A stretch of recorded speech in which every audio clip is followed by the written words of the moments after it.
Opinião. Júlio Redel e Osmar Campreguer analisam os principais acontecimentos da política no Brasil e no mundo. Está no ar. Política com Pimenta.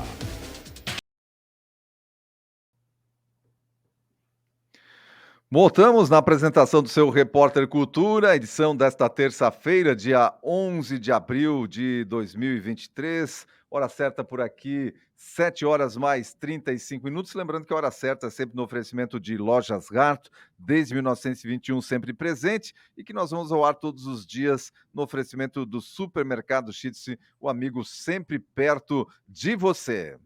Olha, nós estamos agora com o Política com Pimenta. Já está conosco por aqui o Júlio Redel, vai começar a programação. O Osmar Campreguer já colocou o seu computador no ar ali, mas só deixou a cadeira. Daqui a pouco ele volta e cumprimenta também os ouvintes aí do Repórter Cultura para participar aqui do quadro Política com Pimenta. Nós iniciamos aí com o nosso Júlio Redel, então, que vai dar o bom dia aí para os ouvintes do Repórter Cultura depois deste feriadão de Páscoa, Júlio. Vamos lá, então, né? Um bom dia, Odair, Aldori, né? A todos os nossos queridos ouvintes que nos acompanham aí nessa terça-feira, nosso programa aí Política com Pimenta. Tudo bem, está chegando por aí já o nosso querido Osmar Bento Campreguer, chegando por aí, tá nos ouvindo por aí, Osmar? Sim, tudo certo. Então vamos lá, muito bom dia para você também. Chegou, vai perder o sacolão hoje, viu, Osmar? Bom dia para você, Osmar. Bom dia, Odair, bom dia, Júlio, bom dia aos nossos ouvintes. Muito bem. Bom dia ao pessoal da técnica. Certo, vamos embora então com o nosso Política com Pimenta. E olha, hoje é dia de avaliação. A gente já colocou a avaliação dos governos, o Jorginho Melo, aliás, e também o Lula aqui na nossa enquete no dia de hoje. As pessoas já estão participando, votando, e é o tema também do Política com Pimenta de hoje. Vamos começar então, Júlio, você que chegou mais cedo hoje. Não é que o Osmar chegou mais tarde, o Osmar já a conexão dele estava cedo ali, né?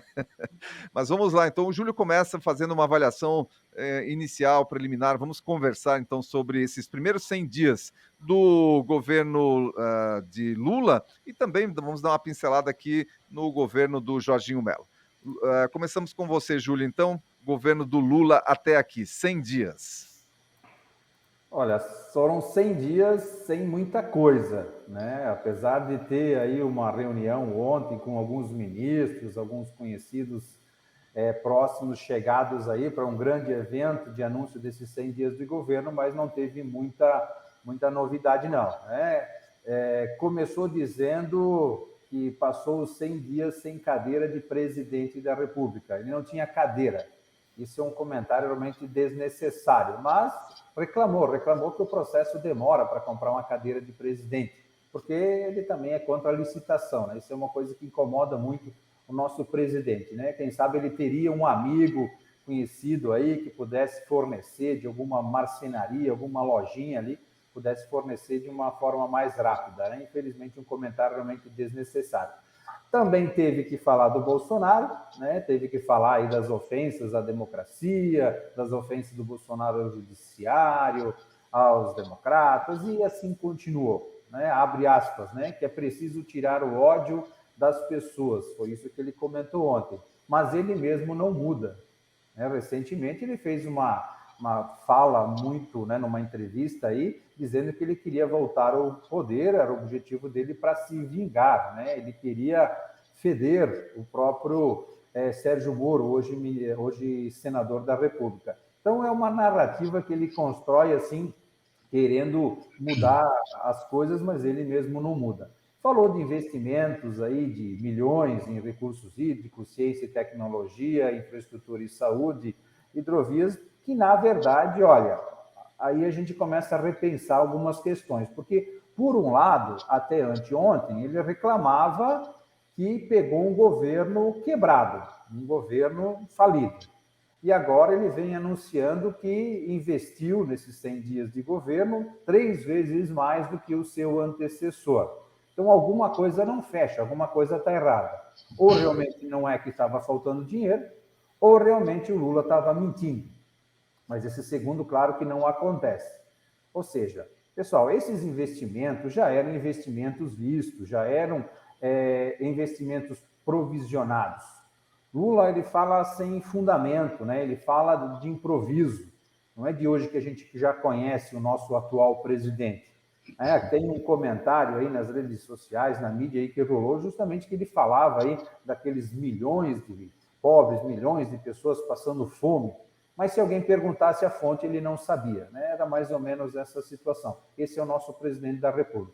Em 100 dias de governo, do outro candidato, do outro presidente, a gente teve aí a redução de ministérios, teve a redução de 21 mil cargos comissionados, teve aí o corte do cordão umbilical com a Venezuela e Cuba, né? Teve leilão de 12 aeroportos, a concessão da iniciativa privada com investimento de 3,5 bilhões. E o que tem nos 100 primeiros governos do Lula? Abóbora, né? Não temos a picanha. Temos a criação de 37 ministérios, temos um aparelhamento das estatais, temos o retorno da Unisul, a União Sul-Americana dos países aqui do Sul, ou seja, vamos voltar a negociar com a Venezuela e com Cuba. Nós que iremos, né, estão de olho aí no nosso BNDES, temos um desemprego aumentando, temos desmatamento aumentando na Amazônia e no Cerrado, temos inflação. Mas temos o arcabouço fiscal. O que é o arcabouço fiscal? O arcabouço fiscal nada mais é do que uma medida que foi exigida porque eles disseram que são contra o teto de gastos. Então, automaticamente, teve que se criar alguma coisa. É um freio? Sim, vai ser um freio. Mas ele não traz nenhum benefício adicional do que já tinha com o próprio teto de gastos. Em resumo, o arcabouço fiscal é aumento de impostos. E ponto, é isso que vai acontecer. O governo está gastando mais do que ganha, ou seja, gastando mais do que arrecada. E quando ele gasta mais do que arrecada, ele tem que arrumar mais dinheiro. Então, tem que se criar imposto. É isso que ele está fazendo. Nenhuma novidade, nada de positivo, avaliação péssima desses 100 primeiros governos, 100 primeiros dias de governo Lula. Tudo bem, eu comentei aqui durante o nosso momento de notícias aqui do tal do arcabouço, que o Haddad está indo viajar na China e só vai divulgar o texto aí completo do arcabouço na volta da viagem. E falava justamente isso, do aumento de impostos. Então, arcabouço, a população arca com mais impostos e vai para o bolso do governo, arcabouço. Até agora é só isso que significa o tal do arcabouço. O Osmar Campreguer, parece que terminou aí a lua de mel, né, do Lula e do presidente, enfim, do governo, desse governo que assumiu com os principais veículos de mídia, principalmente na avaliação que tem sido divulgada aí dos 100 primeiros dias de governo. O que você tem a dizer sobre isso? Bom, a minha análise é como brasileiro, como interessado no Brasil. Não é como torcedor, que eu ouço essa narrativa fanática aí de torcedor. Eu não vejo essa situação aqui. Eu me atenho muito a uma análise de um comentarista que eu gosto muito, que eu acho que é um comentarista que consegue enxergar o Brasil, que é o Josias de Souza, que ele diz que o governo Lula tirou o governo da pré-história para transportá-lo ele para a antiguidade. Então, o que ele quis dizer com isso? Que o governo fez algumas coisas, que tirou da pré-história, o que era? Aquela absurda dos bolsonarismo, que era aquelas coisas loucas que o bolsonarismo pregava. Ele fez as pazes, visitou os vizinhos para transformar, para restabelecer as relações, e está limpando. Imagina uma casa tomada por uma enchente, que era o governo anterior, que só trouxe entulho para dentro. O governo ainda está limpando, e pior, muitas vezes não sabe nem como limpar, porque os próprios faxineiros dele cometem erros absurdos. Então, eu vejo o governo, mesmo que ele tivesse feito todas as coisas, tivesse tirado 10 em todos os quesitos, a situação econômica do Brasil não melhoraria em nada, porque 3 meses, 100 dias de governo é muito pouco para se avaliar um governo, para se dizer que são medidas positivas. Eu vejo o Brasil, ao contrário de 2003, o governo atual ele pegou uma situação de oposição muito forte, ele não teve a mesma maioria que teve a outra vez, isso já é uma dificuldade. Hoje nós temos uma rede social que é mais crítica, então isso tudo são dificuldades. Pegou um governo péssimo que anterior, porque só um governo péssimo não se elege. E quando o governo é ruim, o governante é ruim, ele não se elege. Então, ele deixa o Estado em má situação. Foi o que aconteceu com o embalador de motoqueiro lá, com o rei das padarias lá. Então, ele deixou o país destroçado. A noiva casou ano passado, fizeram a festa e deixaram a conta para esse governo, que já sabia que recebia essa conta, porque se o governo anterior fosse bom, ele teria sido reeleito. Então, esse governo não tem que reclamar do governo anterior, porque ele já sabia que o governo era ruim, porque só assim ele conseguiu ganhar as eleições. Então, nós pegamos um governo meio desgovernado ainda, meio sem rumo, com muita dificuldade, e que agora está tentando arrumar a casa, limpar a casa, jogar os entulhos fora. E, às vezes, ele joga coisa boa fora e aproveita coisa ruim para o próximo governo. Então, eles estão trabalhando, o governo finalmente, cada ministro está fazendo o seu trabalho, o presidente não fica provocando a imprensa, que eu acho isso positivo, embora o presidente tenha feito críticas que eu acho indevidas, já falei aqui tanto ao Banco Central como ao ex-político que virou juiz e continuou político, a pequena inclinação lá que era o Moro, e isso tudo foi indivíduo, fica criando desgaste por nada. O governo está com muita dificuldade, eu não sei se o caminho que ele está tomando é certo, mas ele está com muita dificuldade e eu acredito que ele está começando a entender que a lua de mel acabou há muito tempo e que lua de mel, na verdade, não existe, que ele tem que parar de falar e acertar o caminho e governar se ele quiser se manter bem avaliado e recuperar o país, porque precisa ser feito muito trabalho, porque a destruição foi grande. Muito bem, vamos na sequência aí com mais comentários. Eu gostaria de um comentário de vocês também. Oi, Júlio. Eu gostaria só de fazer um comentário, porque quando o nosso colega fala da questão da imprensa, né, como é que essa imprensa atual, né, essa tradicional, ela é aquela do tá ruim, mas tá bom. Né? 2 comentários que eu vi ontem, né, justamente sobre o que a gente vem falando, do aumento da inflação, né? Então, o desmatamento, como eu bem mencionei antes ali, né, o aumento na Amazônia, no próprio Cerrado, né? Cadê o Macron, cadê a Marina Silva? E aí uma tarjeta ontem, né, aquela tarjetinha que passa na Globo News, estava lá, desmatamento zero não é nada fácil, não é tarefa fácil. Ou seja, está ruim, mas o governo tá dando um jeito. Né? Então, são essas situações que a gente vê no governo, que essa mídia ainda ela tenta defender, diferentemente do que acontecia antes. Então, são essas situações que acontecem. Né? Em outro momento, né, uma justificativa, em 100 dias de governo Lula, ele cumpre 1/3 das promessas do plano de governo. Mas qual era o plano de governo? Isso estava noticiado ontem, numa tarjeta também ali do programa da Globo News. Então, são essas situações. Em 100 dias, o governo Lula cumpre 1/3 das promessas. Mas que promessas? Promessas que o MST não ia invadir propriedade, né? Que os juros não iam baixar. Então, essas coisas, assim, às vezes não batem, sabe? Infelizmente. Muito bem. É que quando eu vejo você falando, eu vejo a Carolina Detoni falando, eu vejo o Nicolas. Então, essas pessoas não são pessoas qualificadas para fazer críticas ao governo, porque eles são contra qualquer circunstância. E 1/3 era das promessas para os 100 dias. E essas notícias que eu falei da imprensa, você pode estar lá que o desmatamento continua, você quer transformar um comentarista numa notícia. Os comentaristas são uma coisa, mas você pode ver as notícias, você pode colher a informação que você quiser. Se você quer informar o lado que te interessa, e não o conjunto da informação. Então, é essa a situação. Júlio?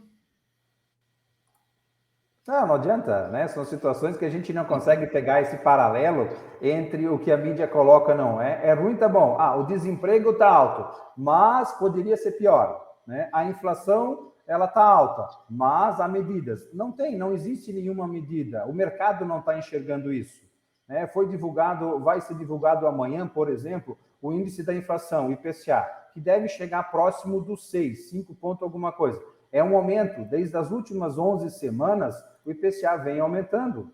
Então, não tem como hoje o Lula, né, o governo do PT, colocar a culpa no presidente do Banco Central, dizendo que tem que baixar na cadentada. Não vai baixar, porque a inflação real, aquela que a gente vai no mercado, não diminui. E o que acontece? A economia, o mercado não vê que o governo está fazendo algo para reduzir isso. Ele só está aumentando e está taxando a população de impostos que vai ter que realmente arcar com isso. São situações que espero que minha visão ali eu esteja errado, mas em 3 meses a gente vai ver muita coisa pior ainda. Muito bem, vamos passar aqui para o âmbito do nosso estado. Eu gostaria de uma avaliação de vocês, assim também, sucinta, a respeito desses primeiros 100 dias aqui do governador Jorginho Melo. Já que a última palavra foi do Júlio, vou começar com o Osmar. Bom, é difícil avaliar o que não existe, porque o que não existe é governo do Estado. Infelizmente, nós vemos um governo acéfalo, sem liderança, sem capacidade, sem obra, sem nada. Nós temos há 3, 4 meses, por exemplo, um exemplo prático. Nós temos há 3, 4 meses as estradas aqui entre Rio Negrinho e Doutor Pedrinho desmoronaram e o governo nada. O governo não existe nem na prática e nem nas ações. Ele não existe como governo. Simplesmente ele não aparece como governante. Ele fez as medidas ali, aparece na mídia de vez em quando, mas um governo que não tem nada, não tem plano, não tem obra, não tem absolutamente nada para apresentar. Infelizmente, é isso que eu quero dizer. Eu não vou dizer que o outro era pior ou melhor, mas é que é um governo que não existe, não se apresentou, não tem liderança, não tem obras, não tem indicadores, não tem um caminho, ele está completamente à deriva, infelizmente. O Júlio.